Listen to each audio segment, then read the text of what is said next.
ہر وقت ہم سوچتے جو رہتے ہیں، دماغ میں جو خیالات چکر کاٹتے رہتے ہیں، وہ سارے اس دنیا کی لذتوں کے لیے ہیں، دنیا کی راحتوں کے لیے ہیں، دنیا کے اسباب کے لیے ہیں، دنیا کے کاموں کے لیے ہیں۔ کس طرح مجھے زیادہ پیسے مل جائیں، کس طرح مجھے زیادہ راحت مل جائے، کس طرح زیادہ مزہ آ جائے، کس طرح مجھے دنیا میں شہرت مل جائے، کس طرح دنیا میں مجھے کوئی منصب رتبہ مل جائے۔ ساری دوڑ دھوپ، سوچ بچار سب اس طرف گھوم رہی ہے۔ لیکن یہ فکر کہ میں اللہ کا بندہ ہوں، میرا کوئی کام اللہ تعالیٰ کی مرضی کے خلاف تو نہیں ہو رہا، یہ فکر جو ہے یہ یا تو معدوم ہے یا اتنی دبی ہوئی ہے کہ فیصلے اس کی بنیاد پر نہیں ہو رہے۔ اس کی وجہ سے کبھی حب مال ہمیں گھیر لیتا ہے، کبھی حب جاہ گھیر لیتی ہے، کبھی ہمیں گناہوں میں مبتلا کر دیتی ہے، اور کم از کم آخرت سے تو غافل کیے ہوئے ہے ہی ہے۔ تو میرے بھائیوں، یہ بات بار بار عرض کرتا رہتا ہوں کہ اس کا راستہ یہ ہے کہ اپنی سوچ کا رخ جو ہے وہ تبدیل کرو۔ سوچ کا رخ اس طرح تبدیل کرو کہ کوئی بھی انسان ایسا نہیں جو ہر وقت کچھ نہ کچھ سوچ نہ رہا ہو۔ ہے کوئی؟ ہر وقت دماغ میں کچھ نہ کچھ خیالات آتے رہتے ہیں کہ نہیں؟ اور فضول خیالات آتے رہتے ہیں بسا اوقات، جن سے نہ کوئی فائدہ، جن سے نہ کچھ راحت، نہ کوئی آرام، بس خیالات ہیں چلے آ رہے ہیں۔ ایک طوفان ہے خیالات کا، ادھر سے ادھر، ادھر سے ادھر۔ کبھی گھر کا خیال آ گیا، کبھی دفتر کا خیال آ گیا، کبھی اپنے پیسوں روپے پیسے کا خیال آ گیا، کبھی خیالات میں مگن ہے انسان ہر وقت۔ کتنے خیالوں سے تمہیں فائدہ پہنچا ہے ذرا اندازہ کر کے دیکھو۔ کتنے خیالات صبح سے لے کے شام تک دماغ میں جو خیالات آ رہے ہیں، ان میں سے کتنے خیالات ایسے ہیں جن سے کچھ تمہیں فائدہ پہنچ رہا ہے، دنیا کا یا آخرت کا؟ اکثر و بیشتر نظر آئیں گے کہ فضول خیالات ہیں، اکثر و بیشتر یہ نظر آئے گا، ایسے ہیں جن سے کوئی فائدہ نہیں پہنچ رہا، بس ایسے ہی رو ہے خیالات کی، ادھر سے ادھر بھٹک رہی ہے، ادھر سے ادھر بھٹک رہی ہے۔ اس خیالات کی رو کو تھوڑا سا بدل کے دیکھو۔ کس طرف؟ اپنے پروردگار کی طرف، کہ دیکھو میرے پروردگار نے میرے لیے کیا کچھ نعمتیں دے رکھی ہیں مجھے، کس طرح مجھے زندگی عطا فرمائی، کس طرح مجھے آنکھیں عطا فرمائی، کس طرح مجھے کان عطا فرمایا، کس طرح مجھے بینائی عطا فرمائی، کس طرح مجھے صحت عطا فرمائی، کس طرح میں صحت مند زندگی گزار رہا ہوں، کس طرح مجھے اللہ تعالیٰ رزق دے رہا ہے، کس طرح مجھے راحت اور آرام مل رہا ہے۔ ان چیزوں کا تصور کر کے اللہ تبارک و تعالیٰ کی طرف دھیان لگا کر اس کی نعمتوں کا شکر ادا کرنے کی عادت ڈالو۔ جب کبھی یہ بات ہو جائے گی تو ہر لمحے ہمارا ذہن اللہ تبارک و تعالیٰ کی طرف متوجہ رہے گا کہ اللہ ابھی سردی کا موسم ہے، الحمدللہ آپ نے مجھے اچھے کپڑے دے دیے ہیں کہ جس سے مجھے راحت مل رہی ہے۔ یا اللہ سردی کے موسم میں چھت کے نیچے بیٹھے ہوئے ہیں، کہیں صحرا کے اندر نہیں۔ کتنے لوگ ہیں جو بیچارے کھلے میں آسمان کے نیچے ہیں، برف باری کے اندر دیکھو شام کے لوگوں کا حال پڑھ رہے ہوگے، سن رہے ہوگے کس حال میں ہیں شام کے مہاجرین۔ تو ان کا تصور کرو اور پھر دیکھو اپنے آپ کو دیکھو، ان کے مقابلے میں روٹی انہیں میسر نہیں آ رہی ہے، رات کو سر کے اوپر چھت نہیں ہے، برف باری سے بچنے کا سامان نہیں ہے، کھانے کے لیے بچوں کو کھلانے کے لیے کوئی چیز نہیں میسر ہے۔ ان کا تصور کرو اور پھر دیکھو اپنے آپ کو، اے اللہ کہ آپ نے کیسا کرم فرمایا ہوا ہے مجھ پر کہ مجھے رہنے کے لیے مکان بھی آرام دے رکھا ہے، اے اللہ آپ نے مجھے کھانے کو بھی دے رکھا ہے، اے اللہ میرے بچے بھی خوش ہیں، اے اللہ میری تندرست بھی ہوں، اے اللہ نہ سردی سے میں پریشان ہوں، نہ گرمی سے پریشان ہوں، آپ نے ہر چیز کا مجھے اہل دے رکھا ہے۔ ان چیزوں کی طرف دھیان جو بھٹک رہا ہے نا خیال ادھر سے ادھر، اس بھٹکے ہوئے خیال کو اپنے اوپر اللہ تعالیٰ نے جو نعمتیں عطا فرمائی ہیں ان کی طرف متوجہ کرو۔ جتنا اس طرف متوجہ کرو گے اور اس پر اللہ تعالیٰ کا شکر کرو گے، اللہ تبارک و تعالیٰ کے شکر کی عادت ڈالو گے، اتنا ہی اللہ تبارک و تعالیٰ سے قرب حاصل ہوگا۔ اور جب اللہ تعالیٰ سے قرب حاصل ہوگا تو یہ مال کی محبت، یہ جاہ کی محبت، یہ شہرت کی محبت، یہ منصب کی محبت، یہ سب ہیچ در ہیچ نظر آئیں گے۔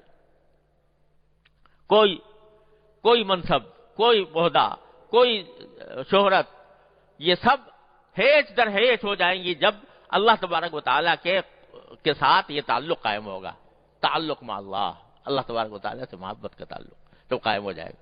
اس کی نعمتوں کو سوچو گے، اس کے ساتھ محبت پیدا ہوگی، محبت پیدا ہوگی، اللہ تعالیٰ سے قرب بڑھے گا، قرب بڑھے گا تو اللہ تبارک و تعالیٰ تمہیں اپنا صحیح معنی میں بندہ بنا دیں گے. پھر یہ جو دنیا بھر کے خیالات اور گناہوں کے وسوسے آتے ہیں وہ انشاءاللہ رفع ہو جائیں گے.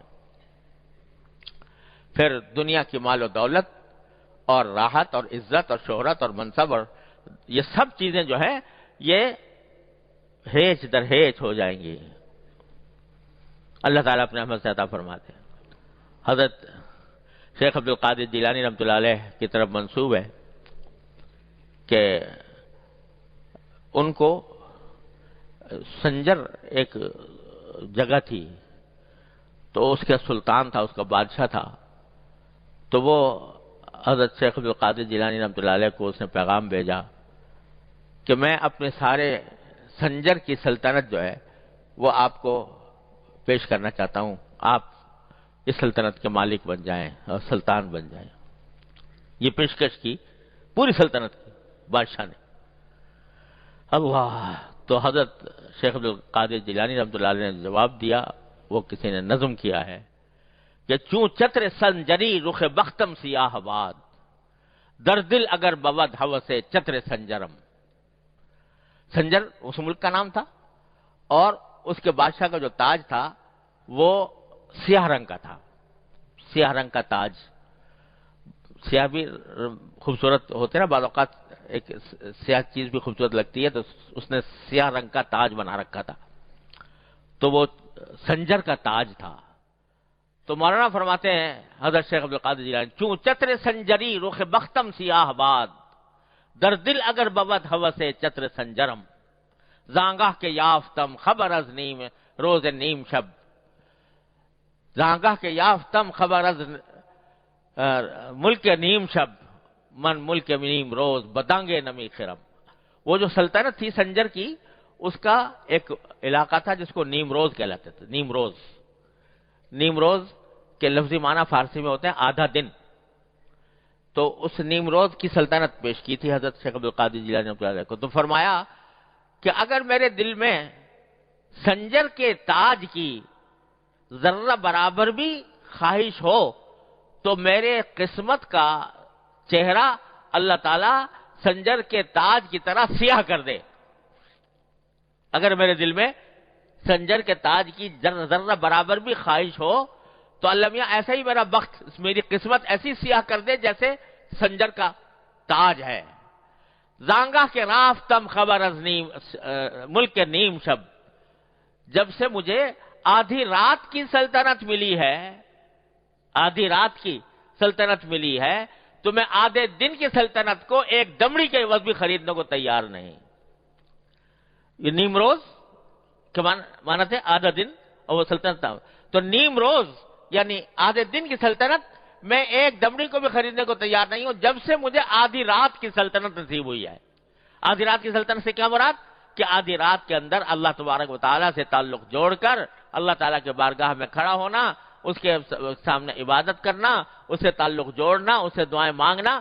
اس میں جو اللہ تبارک و تعالیٰ نے مجھے لذت اور حلاوت عطا فرمائی ہے اور اس کی جو سلطنت مجھے بخشی ہے، اس کے آگے نیم روز کی سلطنت کوئی حقیقت ہی نہیں رکھتی. میں ایک دمڑی میں بھی اس کو خریدنے کو تیار نہیں ہوں. تو اللہ تبارک و تعالیٰ جب اپنی ذات سے تعلق عطا فرما دیتے ہیں تو پھر کوئی دولت، کوئی حشمت، کوئی حکومت، کوئی منصب، کوئی جاہ وہ آدمی کے سامنے پرے کاہ کی بھی حیثیت نہیں رکھتی. تو راستہ کیا ہے کہ سوچ کا رخ موڑو. سوچ کا رخ موڑو. کس طرح موڑو؟ اللہ تبارک و تعالیٰ کی نعمتوں کی طرف، اس نعمتوں کا شکر ادا کرنے کی طرف، اپنی حاجتیں اس سے مانگنے کی طرف. یہ جو دن رات شیخ چلی کی طرح منصوبے بنا رہے ہو، وہ اس منصوبوں کے بجائے اللہ تعالیٰ سے مانگو. یا اللہ مجھے فلاں چیز کی ضرورت ہے، عطا فرما دیجئے. یا اللہ مجھے آپ نے اتنا کچھ عطا فرما رکھا ہے، پہلے میں اس کا شکر ادا کرتا ہوں اور پھر جو مجھے مطلوب ہے اللہ اس کو آپ سے مانگتا ہوں. اسی لیے دعا کرنے کا جو بہتر طریقہ بزرگوں نے بتایا ہے اور نبی کریم صلی اللہ علیہ وسلم سے ثابت ہے وہ یہ کہ آدمی دعا سے پہلے شکر ادا کرے. الحمدللہ رب العالمین پہلے کہے. کیا مطلب؟ کہ اگر صرف بغیر اللہ تعالیٰ کا شکر کیے حاجت مانگو گے اللہ تعالیٰ سے تو گویا ایک طرح سے کہیں اس میں شائبہ پیدا ہوتا ہے شکوے کا، جیسے میرے پاس کچھ ہے تو ہے نہیں، میں مانگ رہا ہوں، آپ سے مانگ رہا ہوں. لیکن پہلے شکر ادا کر لو کہ جو موجودہ نعمتیں ہیں ان پر شکر کر کے اعتراف کر لو کہ اللہ آپ نے مجھ پر بہت نعمتوں کی بارش کر رکھی ہے، ساری تعریفیں آپ کی ہیں، سارا شکر آپ کا ہے. پہلے شکر کر کے اللہ تبارک و تعالیٰ کی نعمتوں کا اعتراف کر لو، اور اعتراف کر کے شکر ادا کر کے پھر کہو کہ یا اللہ بہت کچھ دے رکھا ہے لیکن یہ حاجت ہے میری، یہ حاجت بھی پوری فرما دیجیے.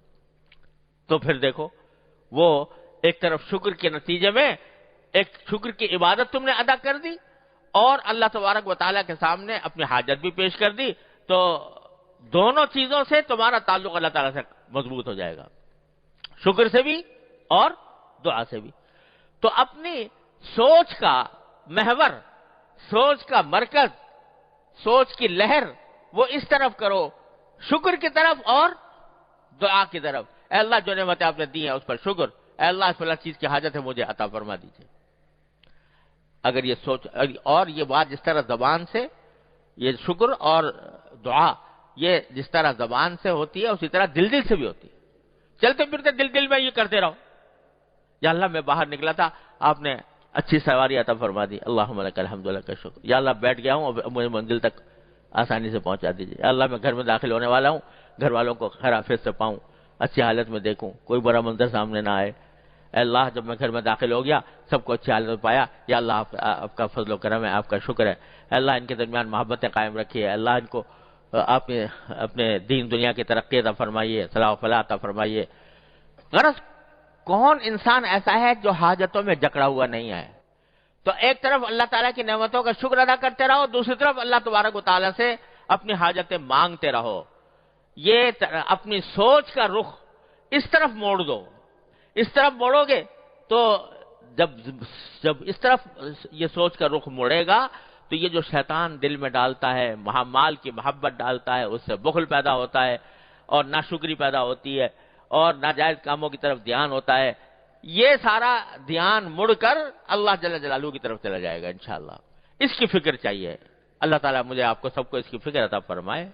شکر کی کثرت، اللہ تعالیٰ کی نعمتوں کا استحضار، اس پر شکر کی کثرت، اور اپنی ہر چھوٹی بڑی حاجت اللہ تبارک و تعالیٰ سے مانگنا، مانگتے رہنا، بس یہ کام کر رہا ہوں تو دیکھو انشاءاللہ کیا سے کیا ہو جاتا ہے. لیکن اس کے لیے مشق کی ضرورت ہے، بار بار اپنے نفس کو یاد دہانی کی ضرورت ہے. اسی لیے بار بار عرض کرتا رہتا ہوں کہ بار بار یاد دہانی کرتے رہو، اپنے نفس کو یاد دہانی کرتے رہو. جو یاد دہانی ہوگی انشاءاللہ رفتہ رفتہ یہ ایک مزاج بن جائے گا، طبیعت بن جائے گی. طبیعت و مزاج بن گیا تو سمجھو انشاءاللہ دنیا آخرت کی کامیابی حاصل ہو گئی. اللہ تعالیٰ اپنے فضل و کرم سے مجھے آپ کو سب کو اس کی توفیق عطا